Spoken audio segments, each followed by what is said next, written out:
How to edit WhatsApp messages once they are sent. For that, open WhatsApp.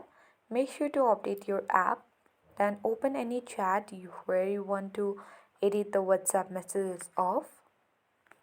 Suppose if I send here a message, hi WhatsApp, and I want to edit this, but make sure that you have to edit before 15 seconds. You just have to tap and hold the message and tap on three dots at the top right corner and tap on edit option. Here you can easily edit the grammar mistake or you can add other messages as well. And tap on tick mark and easily send the message as well.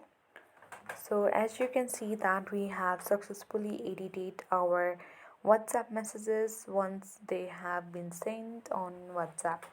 So that's how we can easily edit messages of WhatsApp once they are sent, but it must be within 15 seconds, otherwise you won't, because here I have sent a lot of messages.